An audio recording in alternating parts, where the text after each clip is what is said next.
Hello and welcome to the Random Cool Stuff channel. I haven't completely decided what I'm going to do with this channel yet, I'll be completely honest. Now if you look back at some of my older stuff, you'll see a couple of racing stuff, a couple of video games, a couple of car repair stuff. I'm kind of all over the place. This is going to be my secondary channel. It's more of my fun, I guess you could say. My first love is NATO's Historic Military Foundation, which is World War II living history. If you couldn't tell, may have a little bit of a thing for that. However, some of the things I do don't necessarily fit that channel, and I don't want to, muddle it up and make it all kinds of chaos. So that's why I decided to come up with this one, and as you can tell, the first one up on the chopping block is a review of the M-25 Hornet, which is from Avatar, which is a airsoft pistol. Now, the one I got was from Evike. There's multiple different versions of it. You can get just the shell, black or white. You can get the kit, which comes with the Glock 18 from Elite Force, gas blowback. And there's a third one that's around somewhere. I can't remember what website it is, but it's all painted up and pretty and 100% good to go. Now, I've got my issues with it. I'm a huge Mass Effect nerd, so when I saw this, I was like, this is so freaking cool. I mean, you got a full up SMG, you've got this little light, I don't know if you can see it, but the farther away you get, it's almost invisible. The stock is removable. It's just a slide-on friction fit, nothing crazy. And it is super cool. It's just pretend you're part of the Cerberus unit or something like that, just go crazy. But anyways, so my first issue with this guy, I couldn't even do anything with it and I already broke 2 pins. The way that this is designed is you have a takedown pin here and here. They have a tiny, tiny, fragile piece of plastic that you're supposed to fit into the slot and twist it. And that's supposed to be how you lock it together.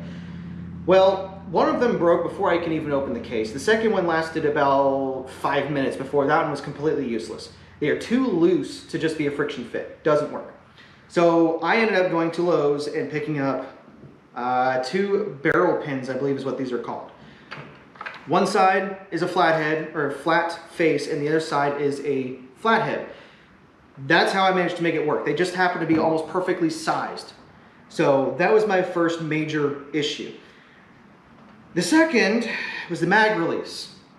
When you have a standard Glock 18 in here, the mag release is inside this well and you basically have to find a way to figure it out how to kick it out.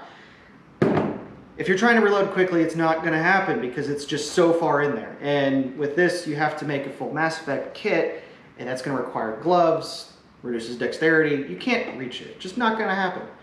So, there is a couple of 6mmproshop magazine extensions. Talk about that here in a minute.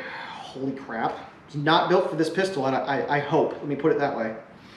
So, functionality. If you want the full stock on there, all you got to do is make sure it's lined up. Magazine comes right in here. Boom. This is actually how you cock it. Magazine hold open still works for it. You can actually even see the feed port for the original Glock on the inside. One thing that was really nice is I was trying to figure out how to make this thing work. I was having it jam up a couple times, and kind of like the AR-15, all you got to do is smack that forward, and it gets right back into battery, and you're good to go. So overall, I do like it. There is the fire control here for semi to full if you use the 18. I believe the 17 does not is a semi only, so it does not require that. Trigger right here, and the switch for the light right down here. All right, and now I'm going to rip this thing open so you guys can get a little bit better idea of it. Because I know when I was looking at it, it would have been really nice to know what the insides look like, just to get an idea of what we were going with.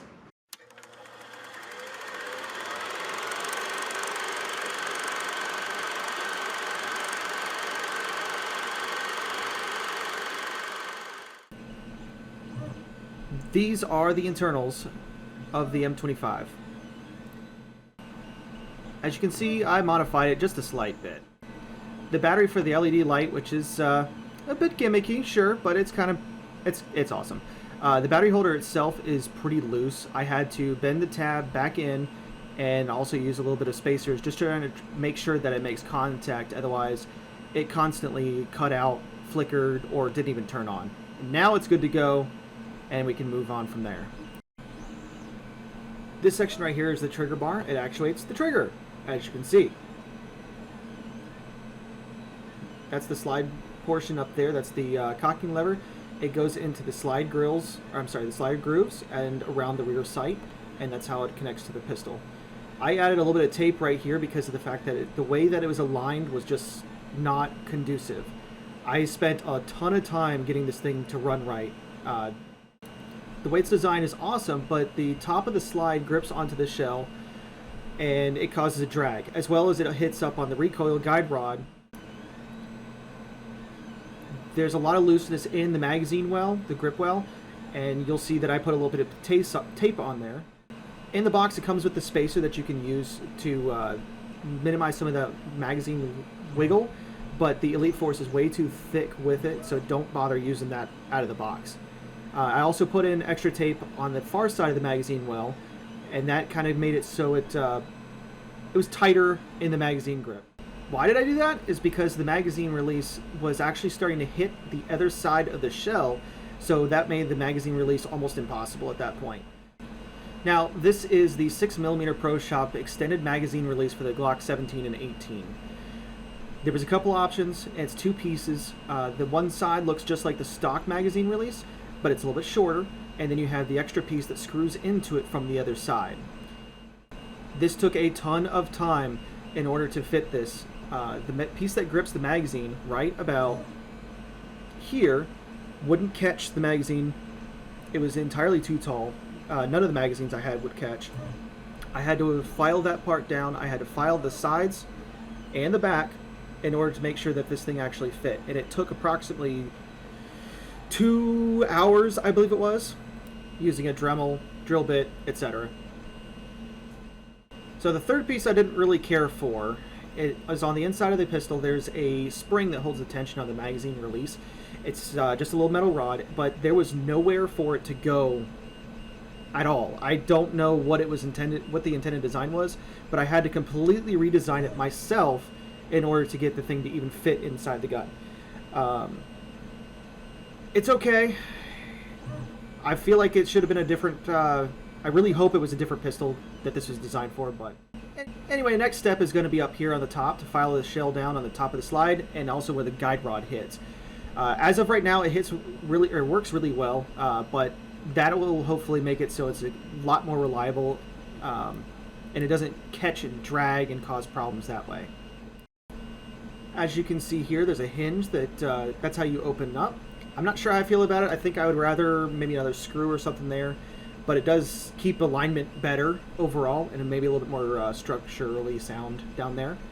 And when you close it back up, the biggest things to watch for are the cocking piece right here, and the LED sometimes can get a little bit cattywampus, so just be careful. Take your time, everything lines up, and it'll snap back together. With the modifications to the magazine well that I did, sometimes it takes a little bit longer to finesse it, but just take time and eventually it'll be good to go.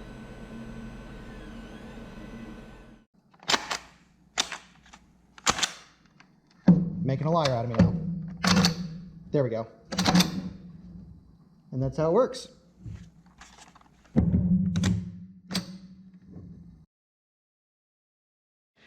So I haven't chronoed this thing at all, so I don't know the exact output that it has, but it is a Glock 18C from Elite Force, so whatever their specs are, it's going to be basically the same thing. E-Vike had a cheaper magazine. It was almost a plasticky one. Don't do it, at least not with my magazine release. It will not fire correctly.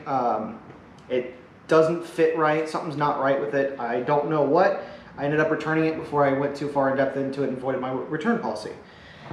There is another neat feature. You'll see these holes right here, here, and here. That is designed for M-lock. So if you want to put your sights, your red dots, all that kind of stuff on there, you can.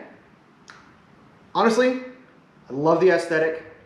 The availability of the magazines, only having 50 of them, the size, the questionable reliability.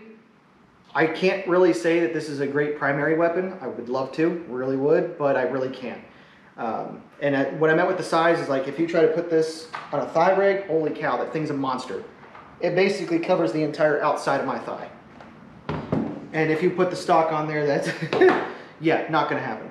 So, as far as the novelty, it's amazing. It's freaking cool. When are you going to have an actual Mass Effect airsoft gun that you didn't have to 3D print yourself, right? But, c'est la vie. Anyways, that concludes this review.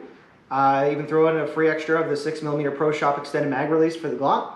If there's any questions, comments, or if I missed anything, please let me know. Cool.